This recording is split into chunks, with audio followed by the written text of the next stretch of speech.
রাতে বাচ্চারা প্রচণ্ড কান্নাকাটি করে। অভিভাবকরা ভয় পেয়ে যায় যে কোনো অবস্থায় বাচ্চার কান্নাকাটি থামানোই যাচ্ছে না, অস্বাভাবিক আচরণ করে। প্রায় সময় আমার মুসল্লিরা, আমার অনেক ভক্তরা বলে, হুজুর আমার বাচ্চাটা রাতের বেলা অনেক ডিস্টার্ব করে, তাকে নিশ্চয়ই খারাপ কিছু হয়তো ভর করেছে, আপনি একটু পানি পড়া দেন। এরকম অনেক রুগী আমি দেখেছি। রাতে বাচ্চারা যে কান্নাকাটি করে, এত ডিস্টার্ব করে, এর কারণ কি?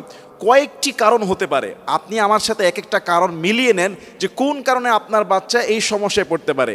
১ নম্বর, রাসূল সাল্লাল্লাহু আলাইহি সাল্লাম তিনি বলেছেন, সন্ধ্যাবেলা সূর্য যখন ডুবে ওই সময় তোমরা তোমাদের গৃহপালিত পশু আর শিশুদেরকে বাহিরে নিবা না যতক্ষণ পর্যন্ত না সন্ধ্যার যে আবা বিলীন হয়ে যায়। আল্লাহু আকবার। ১ নম্বর নির্দেশনা। আর এক হাদিসে রাসূল সাল্লাল্লাহু আলাইহি সাল্লাম বলেছেন, সন্ধ্যার সময় যখন সন্ধ্যা হয় তোমাদের শিশুদেরকে বাহিরে নিবা না, ওই সময় শয়তান ছড়িয়ে পড়ে, ক্ষতি হয়ে যেতে পারে। শিশুদেরকে ঘরের মধ্যে রেখে দরজাকে বিসমিল্লাহ বলে বন্ধ করে দিবে।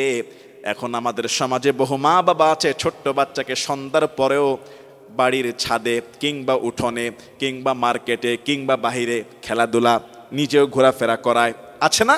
অনেকে আছে নিজের সন্তানকে সন্ধ্যার পরেও সে বাহিরে ঘুরতেছে, খেলতেছে, আড্ডা দিচ্ছে, ছাদে যাচ্ছে, মার্কেটে যাচ্ছে না। আল্লাহর হাবিব সাল্লাল্লাহু আলাইহি সাল্লাম বলেছেন, সন্ধ্যার যে সময়টা, এই সন্ধ্যার আবাটা বিলীন না হওয়া পর্যন্ত, মানে এশা পর্যন্ত ধরে নেন আপনি, ওই সময়টা শয়তানকে ছড়িয়ে দেওয়া হয়, শয়তানের ছড়ানোর উৎপাত বেড়ে যায়, শিশুরা ওই শয়তানের নজরে আকৃষ্ট হয়ে যায়।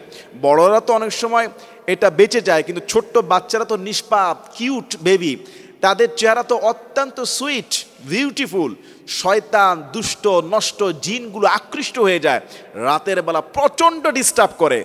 আবার রাসূল সাল্লাল্লাহু আলাইহি সাল্লাম বলেছেন, অনেক রাত পর্যন্ত তোমরা গল্প গুজব করো না।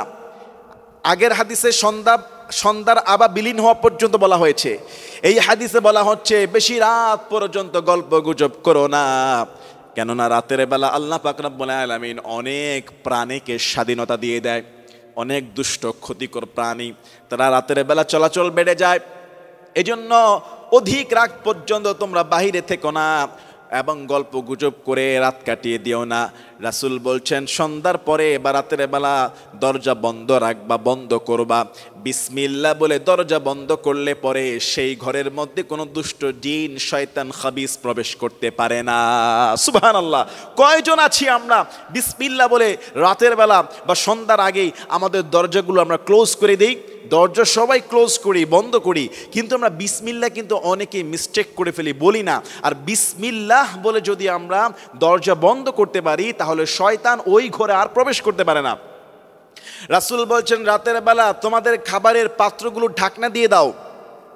আল্লাহর হাবিব বলছেন, বাতি নিভিয়ে দাও। এজন্য রাত শয়তানরা তাদের শক্তি বিচরণ করে, অনিষ্টকারী প্রাণীরা ছড়িয়ে পড়ে, সেখানকার কোনো একটা মাধ্যম থেকে আপনার শিশু আকৃষ্ট হয়ে যায়। এটা একটা কারণ হতে পারে। ২ নম্বরে বিসমিল্লাহ না বলার কারণ।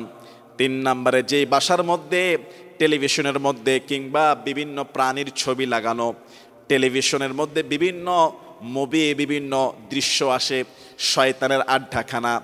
৪ নম্বরে পিতামাতার মাধ্যমে আপনার বাচ্চা ওয়াসওয়াসা, শয়তানের শিকার হতে পারে। এই জন্য পিতামাতাকে যখন ওয়াশরুমে যাবে অবশ্যই জুতো স্যান্ডেল ব্যবহার করতে হবে, মাথা খালি রাখা যাবে না, দোয়া পড়ে প্রবেশ করতে হবে। কেননা খাবিস জিনগুলো বাথরুমে থাকে, ওয়াশরুম টয়লেটে দুষ্ট জিনগুলোর বাসা, সেখানে আপনি প্রবেশ করলেন, দোয়া পড়ে সে অন্ধ হয়ে যাবে, আপনাকে দেখবে না। দোয়া পড়ে ঢুকবেন, দোয়া বের হয়ে দোয়া পড়বেন। আর আপনার শিশু তারপরেও যদি এরকম রাতের বেলা অস্বাভাবিক আচরণ করে, আমি কিছু ছোট্ট ছোট্ট আমল বলে দিচ্ছি, যদি আপনি সহি উচ্চারণে ইখলাসের সাথে করতে পারেন, ১০০% চ্যালেঞ্জ, রাসূলুল্লাহর আমাল, আপনার সন্তান আর কখনোই এভাবে আটকে উঠবে না, ভয় পাবে না, কেঁপে উঠবে না, কান্নাকাটি করবে না, অস্থির হবে না। আমি একজন মসজিদের খতিব হিসাবে, একজন দায়ী হিসাবে বলছি, আমার বাচ্চাও মাঝে মধ্যে রাতের বেলা অস্বাভাবিক আচরণ করে ফেলতো, করে।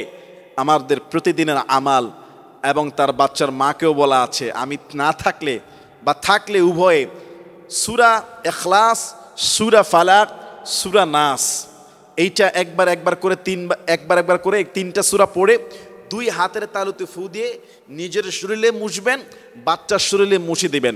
এভাবে আবার ইখলাস ফালাক নাস পড়ে 2 হাতের তালুতে ফু দিবেন, নিজের শরীরের যতটুকু হাত যায় মুছবেন, বাচ্চার শরীরে মুছবেন 3 বার। পারলে আয়াতুল কুরসি পড়ুন, পারলে সূরা ফাতিহা পড়ুন। ইনশাআল্লাহ দুষ্ট জিন, বদ জিন এগুলি থেকে আল্লাহ আপনার বাচ্চাকে আপনাকে হেফাজত করে দেবে। এরপরও যদি না যায়, রাসূল সাল্লাল্লাহু আলাইহি ওয়াসাল্লাম বলেছেন যেই ঘরে সূরা বাকারা তেলাওয়াত করা হয় সেই ঘরে শয়তান প্রবেশ করে না।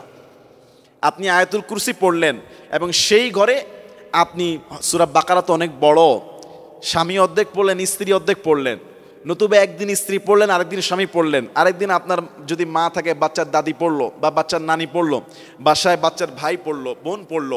সূরা বাকারাটা যদি ঘরের মধ্যে পড়া হয় তাহলে শয়তান সেই ঘরের মধ্যে প্রবেশ করে না। অর্থাৎ বাচ্চা ভয় পাওয়ার কারণ হলো খাবিস জিন, এই সমস্ত ওয়াসওয়াসার কারণে দ্রুত সে ওয়াসওয়াসার শিকার হয়ে যায়। আর এইটা ওই পরিবারের ফ্যামিলিগত আচরণের কারণে, ভুলের কারণে সেই ঘরের মধ্যে শয়তানের আড্ডাখানা হয়ে যায়। আউযু বিল্লাহি মিনাশ শাইতানির রাজিম পড়বেন। আল্লাহ তাআলা আমাদের প্রত্যেকের বাচ্চাকে হেফাজত করুন। তারপরও কোনো বিজ্ঞ আলেমের কাছে নিয়ে একটু ঝাড়ফুঁক করাবেন, তাদের একটু ঝাড়ফুঁক করালে ইনশাআল্লাহ তাকে আল্লাহ তাআলা আরও কোনো প্রভাব থাকলে হেফাজত করে দিবে। আল্লাহ আমাদের সবাইকে বুঝার এবং আমল করার তৌফিক দান করুন। আল্লাহুম্মা আমিন।